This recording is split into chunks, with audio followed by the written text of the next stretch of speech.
যশোরের মনিরামপুরে বীর নিবাসে ঠাঁই না পাওয়া বীর মুক্তিযোদ্ধা আরশাদ আলীর খোঁজখবর নিতে গিয়ে তার পাশে দাঁড়িয়েছেন ধানের শীষের মনোনয়ন প্রত্যাশী ইফতেখার সেলিম অগ্নি। বুধবার বিকেলে হরিহরনগর ইউনিয়নে গোয়ালবাড়ি গুচ্ছগ্রামে তিনি দলের নেতাকর্মীদের সঙ্গে নিয়ে মুক্তিযোদ্ধার অবস্থা পরিদর্শন করেন। এ সময় তারেক রহমানের পক্ষ থেকে তাৎক্ষণিক অনুদান প্রদান করা হয় বলে জানা যায়।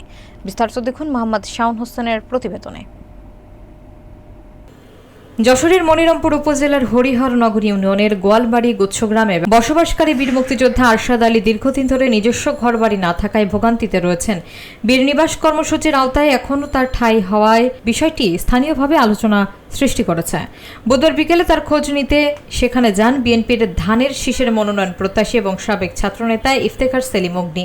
তিনি মুক্তিযোদ্ধার কাছ থেকে তার দৈনন্দিন দুর্ভোগ এবং আশ্রয় সংকটের বিষয়ে বিস্তারিত শোনেন বলে স্থানীয়রা জানান। পরে বিএনপির ভারপ্রাপ্ত চেয়ারম্যান তারেক রহমানের পক্ষ থেকে মুক্তিযোদ্ধার জন্য তাৎক্ষণিক আর্থিক সহায়তার ব্যবস্থা করেন তিনি। এ সময় তিনি বিএনপি চেয়ারপারসন বেগম খালেদা জিয়ার সুস্থতা কামনায় দোয়া পরিচালনা করেন বলেও জানা যায়। ইফতেখার সেলিম অগ্নি আরও জানান, মুক্তিযোদ্ধার বসবাসের জন্য ঘর নির্মাণ সহ অন্যান্য প্রয়োজনীয় সুযোগ সুবিধার ব্যবস্থা করতে তিনি ব্যক্তিগত ও রাজনৈতিকভাবে চেষ্টা করবেন। স্থানীয়রা আশা করছেন এই সহযোগিতা মুক্তিযোদ্ধার বর্তমান সংকট কিছুটা লাঘব করবে এবং তার পুনর্বাসনে অগ্রগতি করবে।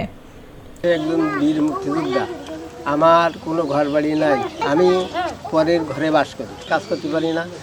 এখন বৃদ্ধ হয়ে গেছি, বয়স বেশি হয়ে গেছে, 70, 74, 75 বছর বয়স, এখন তার কাজ করার ক্ষমতা নেই। আমি একটা ঘর চাই।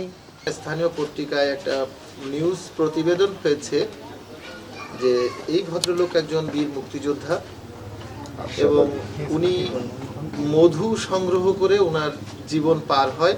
ওনার কোনো জায়গা জমি ঘর নেই। উনি একটু জায়গা কিনেছিলেন, যে জায়গাটি আবার সরকারের খাস জমি হওয়ায় সরকার এইটার উপরে গুচ্ছগ্রাম করেছে। সেই গুচ্ছগ্রামের ভেতরেই ওনার নামে না, ওনার ছেলে বা ছেলের বউটো এরকম নামে মনে হয় একটা দুটো ঘর পেয়েছে। পাওয়ার পরে তারাই থাকে, ছেলেরাও এখন অন্য জায়গায় থাকে। সে এখানে এসে পরের ঘরে কোনো রকম করে দিনা প্রতিবাদ করে। মুক্তিযোদ্ধাদের জন্য বাড়ি করার সুবিধা বরাদ্দ থাকলেও ওনার ক্ষেত্রে সেটা হয়নি। 3 বার উনি আবেদন করেছে, 3 বারই ওনার আবেদনটি রিফিউজ হয়েছে। সংবাদটি আমার দৃষ্টিগোচরে এসেছে এবং আমার মনে হয়েছে যে আসলে সংবাদের সাথে বাস্তবতার মিল কতটুকু সেইটুকু বোঝার জন্য এবং এই গুচ্ছগ্রামের মানুষগুলোর দিনটা কেমন চলে সেই জানার একটু ইচ্ছা থেকেই মূলত আমার এই জায়গায় আসার চেষ্টা।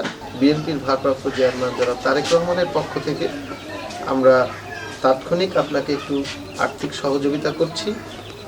আমরা চেষ্টা করব আপনার পাশে থাকার এবং চেষ্টা করব প্রশাসনের সাথে কথা বলে আপনার প্রতি যাতে প্রশাসন আরেকটু সদয় হয় এবং এই দেশে আপনার যুদ্ধ করে মুক্ত করা এই দেশে আপনি শান্তিতে ঘুমাতে পারেন, সেটার জন্য আমরা দলীয়ভাবে ইনশাআল্লাহ চেষ্টা করব। আমরা আমাদের দলের প্রধান জনাব তারেক রহমানের পক্ষ থেকে আমরা আপনার জন্য একটু ছোট্ট অনুদানের ব্যবস্থা করে গেলাম।